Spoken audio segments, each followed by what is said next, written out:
host. He's also the founder of Prager University, the author of a whole bunch of best-selling books on politics, religion, and happiness.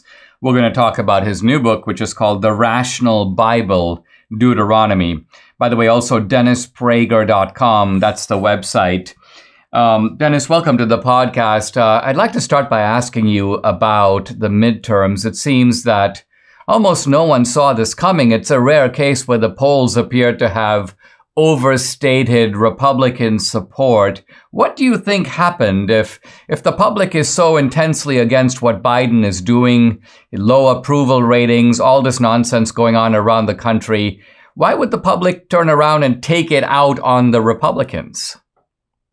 By the way, just for the record, Dinesh, I just want to state I never once uttered or implied there would be a red wave.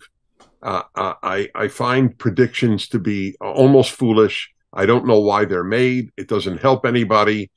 The world is an unpredictable place. But to answer you in a nutshell, when you own virtually all the means of communication in a society, you have almost unlimited power.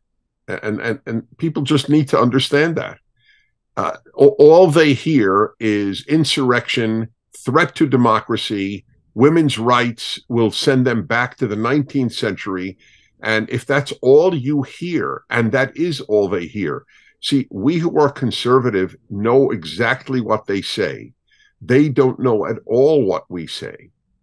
And that's a huge distinction and a huge advantage that they have.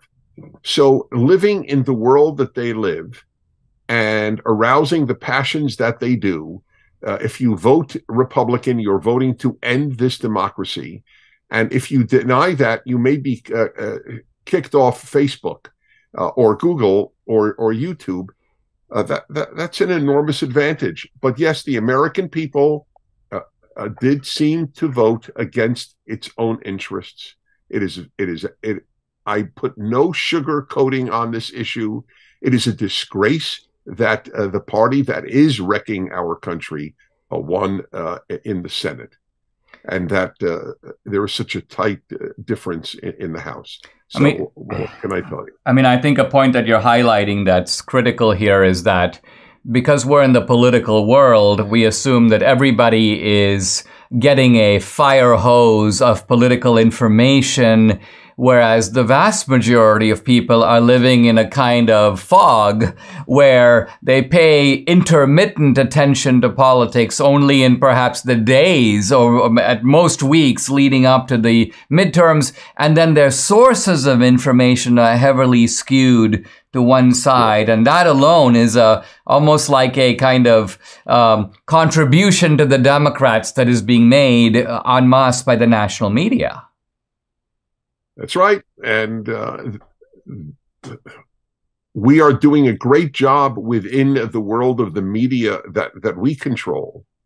And by the way, the great job is not to skew the news. The great job is to tell the truth. That's the irony. My column today, I write a column each week, and it comes out this week, is how do you know the difference? A young man called into my fireside chat that I do every week, and he said, "Dennis, how can I tell who's telling the truth, who's lying?" And I said, "Here is an almost foolproof answer: the side that censors is lying." What a brilliant observation. Why else would you need to censor if not to? Yeah, that's a great point. Dennis, let's pivot a little bit. Let's talk about the book, The Rational Bible, Deuteronomy. And here we have your book is just, it almost is a bottomless set of ideas and wisdom. And so we're only going to be able to sort of skim it and touch on it a little bit. Here you have this book of Deuteronomy, which is really a book of laws. Laws that are handed forth by Moses. I think you say that Moses is the speaker in Deuteronomy. And so let's talk for a little bit about these laws. There are a lot of them. A lot of Christians are familiar. 240. 240. Now, Christians are, of course, familiar with the Ten Commandments, a sort of distillation of laws. But for a lot of Christians, the idea of having these innumerable laws, and some of them of considerable minutia or detail, at least seemingly so. Talk about why you have these laws. Why are they regulating things at such an intricate level? What's the point of it? Well, this could be a very long answer. I'll try to keep it brief. First, I think your viewers need to know something that I did not know. I learned it after the publication. The book that the founders of the United States most quoted, secular or religious, is Deuteronomy. The book that Jesus cites the most outside of Psalms is Deuteronomy. People don't know this. They don't know. It's the fifth of the 5 books of the Torah. The Torah is the foundational document of the Old and New Testaments. Love God, love your neighbor, the 10 Commandments, the Exodus, the creation, Garden of Eden. It is all there. My view is that the problem in our society and in the West is secularism. Secularism is a dead end. Secularism leads ultimately to the collapse of civilization, which is exactly what we are seeing now. We have been living off the fumes of Deuteronomy, if you will, and Exodus and Genesis and so on. We have been living off their fumes for the last few generations. The fumes have now withered away, and now men give birth. The chaos in which we are living today is the direct result of secularism, and I have a proof. The most foolish institution in our society is the university, and it is the most secular institution in our society. There are no secular institutions with wisdom. There are a handful of secular people with wisdom. There are no secular institutions. The only antidote to the crisis the West is in is to reacquaint ourselves and take this book called the Bible seriously. I've been working 10 years after teaching 40 years. I know biblical Hebrew like English, thank God. It was a gift to me, as it were, and then I developed it. And I'm trying to make it relevant. There is a law in Deuteronomy. Talk about laws. I'll give you one example. I'll give you as many as you want. We don't have a lot of time, I know, but here's a beauty. You cannot favor the poor in a courtroom. It is a law against social justice.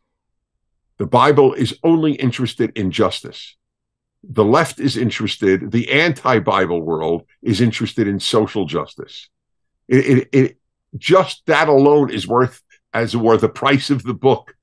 You can't favor the poor man in judgment is the antidote to social justice. Social justice means you do favor the poor guy, and justice says you do what is right. Amazing. Let's take a pause, Dennis. When we come back, we'll delve more into the underlying concept of Deuteronomy and then explore this concept of law a little bit further. We'll be right back. Hello, I'm Mike Lindell, and I'm excited to announce my original My Slippers are back in stock.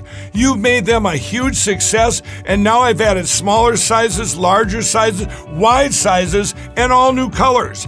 And with your promo code, you still save $90 a pair. Not only that, I'm having the biggest closeout sale ever on our sandals and slides for as low as $19.98. What makes my slippers different is my exclusive 4-layer design that you're not going to find in any other slippers. My slippers' patented layers make them ultra comfortable, extremely durable, and they help reduce stress on your feet. Wear them anytime, anywhere. So go to mypillow.com or call the number on your screen now. Use your promo code to save $90 on my original My Slippers, or for as low as $19.98, you can get our sandals or slides. Quantities won't last long, and with my 60-day money-back guarantee, you can rest assured they'll be the most comfortable footwear you'll ever own. I'm back with the one and only Dennis Prager. DennisPrager.com is the website, the new book, the one we're talking about, The Rational Bible, Deuteronomy.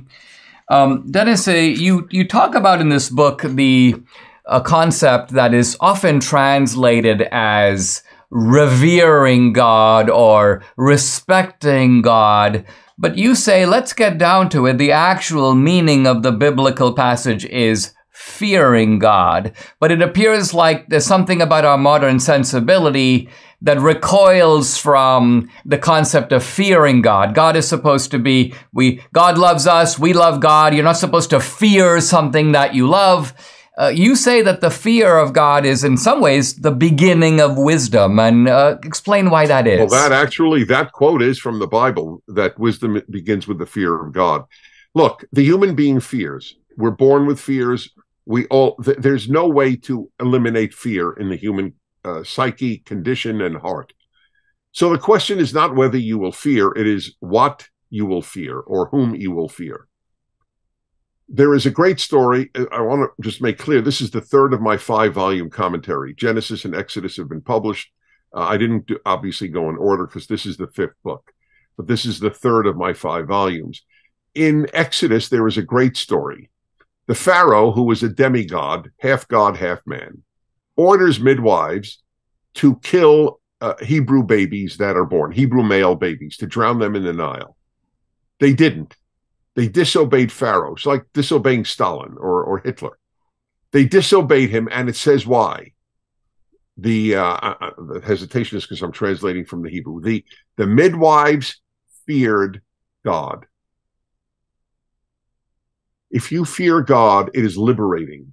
Then you don't fear man. It is psychologically and morally indispensable to a good life, to a healthy life, to fear God.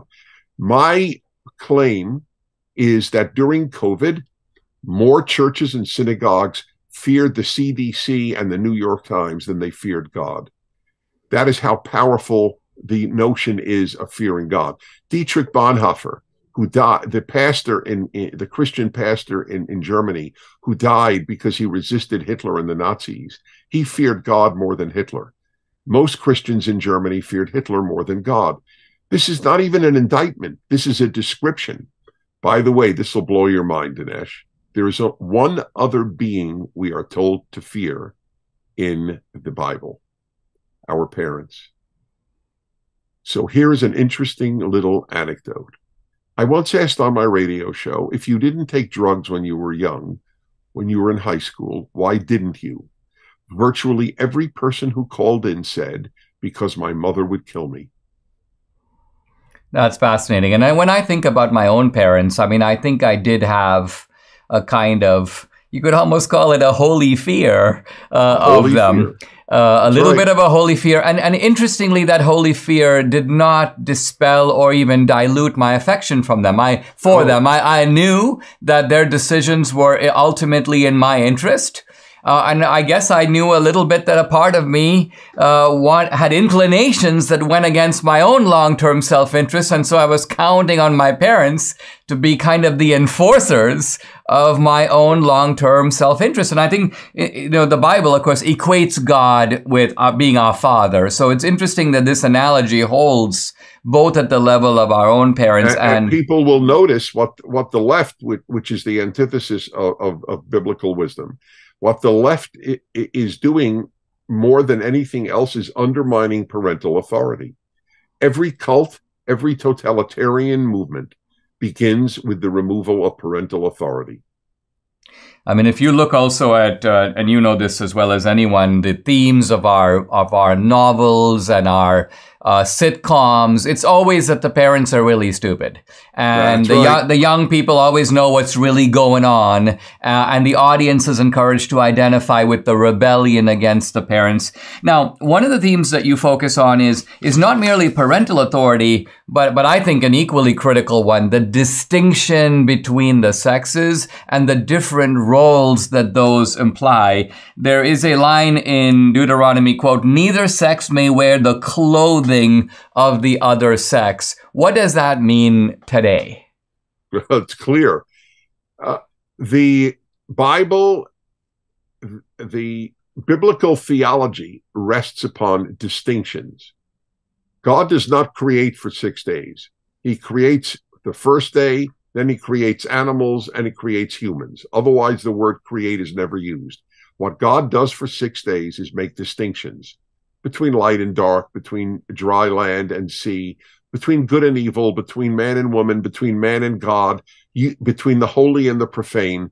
This is the biblical outlook of life. It rests on distinctions. The left is destroying all distinctions.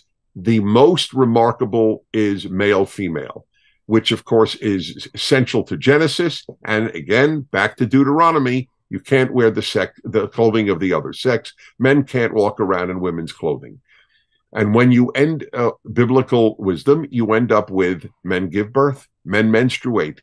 Virgin Air and British Airways, excuse me, have just announced that male pilots can wear women's clothing, and of course the flight attendants as well. This is what secularism ultimately leads to. Dinesh, I have said all of my 40 years of broadcasting, I have had one overwhelming theme to everything I have said: the consequences of secularism. We all know the consequences of too much religion, but nobody talks about the consequences of too much secularism. And ultimately, you are now seeing it. 500,000 young Americans say that they are the other sex. This is what it leads to. So Deuteronomy could not be more relevant. Well, I got to say that this is a book that that if you almost randomly open it and start reading it, there are gems that sort of jump out at you on every page. I mean, the book itself, I think, demands careful attention and study over a period of time because there's so much in it. And and it's part of a series. So this is really, would you say in some ways, Dennis, we'll close on this, is this the kind of crowning accomplishment of your work? Because this is something that is an incredible intellectual endeavor, and yet you present it in a way that is digestible and accessible to people. Well, with regard to the last point, this is my motto. I work hard so that the reader doesn't. Yeah. I spend most of my time rewriting and rewriting and rewriting so that it is so clear that a peasant in China who never heard of Moses will understand what I'm saying. That is my magical reader. My imaginary reader is a peasant in China, because I believe that the Torah, the first 5 books of the Bible, can change anybody's life for the better, whether it is a Jew, a Christian, an atheist, or a peasant in China. I mean, you have an opening section where you go to Jewish readers, to Christian readers, to non-religious readers, and it occurred to me, well, that pretty much covers everybody. Yeah. So this is a book that is not a book that is kind of insular, but one that is put out there for the widest possible audience.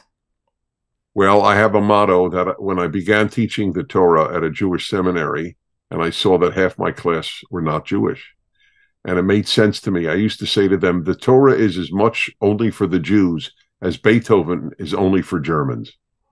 That's perfectly put. Thanks very much, Dennis. Really appreciate your coming on the podcast. It's an honor. Thanks. I'm talking about the global revival of religion, and specifically of Christianity. This is all drawn from the opening chapter of my book, What's So Great About Christianity.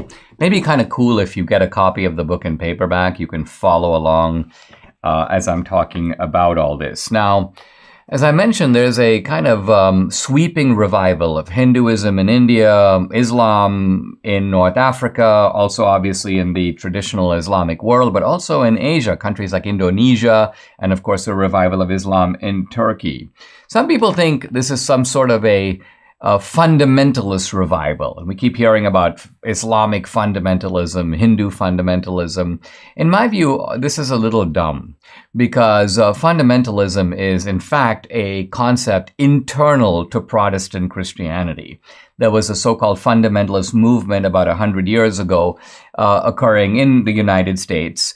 And this was a kind of let's go back to the basics movement inside of Protestantism. And it was a rebellion against so-called liberal Christianity, the infusion of liberalism into the Protestant churches. So if we're not talking about a revival of fundamentalism, what is it? Well, it's a revival of traditional religion. It's the revival of Islam the way Islam's been since the 7th century. It's a revival of Hinduism the way Hinduism is understood through the Hindu classics like the Bhagavad Gita. It's a revival of Christianity the way Christianity has been through the centuries. Now, traditional Christianity is not the only type of Christianity. There's also, let's call it progressive or liberal Christianity. And it's being pushed very hard today, especially onto young people, that as a way of kind of trying to keep Christianity relevant. And the problem with liberal Christianity is simply this, that liberal Christianity embraces a whole series of liberal causes, equal rights for women, introducing kind of gays into the church, making the churches more democratic, and so on. But the problem is this, it was kind of twofold. As a Christian, you're supposed to be the church's ambassador to the world. You're supposed to take Christian ideas and push them out there into the world. It seems like what the liberal Christians are doing is they are sort of not the church's missionaries to the world, but the world's missionaries to the church. They take secular values, gay marriage and feminism, and they start agitating within the church. It's almost as if the church is the problem. We got to fix the church. The church needs to change in line with the world and not the other way around. Probably the most devastating criticism of liberal Christianity is that it's a failure on its own terms. It's supposed to be making Christianity more relevant and therefore more popular. Okay, well, let's look at the liberal churches. Which are they? The United Methodist Church, the Presbyterian Church, the United Church of Christ. All of these churches are losing members in droves. You walk into a United Church of Christ, it's largely empty. By contrast, if you go to the conservative churches, Baptist churches, Assemblies of God churches, what do you see? The churches are full of people. They are, what I'm getting at is that the traditional Christian message is resonating far more with people than the so-called watered down, diluted, progressive message where people go, well, listen, I guess I can sit in church and listen to this guy drone on about feminism, but I could just as easily go join some feminist organization. I'm listening to all this sort of talk about gays and tolerance. Well, I could go, march in the gay rights parade myself and be even more relevant. So in a sense, the question becomes, why join a liberal church when those messages are actually pervasive in the culture and there are other organizations that reflect those values? Now, I think what's encouraging to me is that for many years, we have been hearing that as the world sort of becomes, along with technology and as time passes, the world will automatically become more secular. People sort of assumed, and scholars assumed, that as people became more educated, they would stop going to church, and cultures that were once traditional, as they began to advance toward modernity, would become less traditional and would kind of throw away the baggage of their ancient, if you will, religious convictions. But this does not appear to be happening. In fact, if you look at the most rapidly modernizing societies around the world, they're becoming actually more religious. There's a huge revival of Hinduism going on in India, so much so that some Muslims and Christians are a little threatened by it. Wow, the Hindus were normally these kind of go along, get along guys, don't seem to be too concerned about their Hinduism at all, suddenly are more conscious about it. So as India becomes more technological, more modern, is rapidly growing economically, religion is reviving. And by the way, there is also a strong Christian movement now, largely underground in China. And over 100 million Christians in China. Think about that. That's still a minority, of course, of the Chinese population. But there's a kind of a weird relationship between suppression and what happens to a group of people. They could actually shut down under suppression, as happened with, for example, politically with Tiananmen Square, or they could respond the other way. Suppression actually makes people more fervent, more strong in their convictions. The underground churches begin to grow. That appears to be happening in China. So the point I want to make is that if you take a global sort of survey, you see that religion in general and Christianity in particular are doing pretty well. Now, of course, none of this by itself proves that Christianity is true or religion is true. It's just a sociological observation about the fact that as societies become more economically developed and more modern, far from outgrowing or believing that they need to move away from faith and from religion, many people seem to believe that religion and faith are more relevant than ever. Subscribe to the Dinesh D'Souza podcast on Apple, Google, and Spotify, or watch on Rumble, YouTube, and SalemNow.com.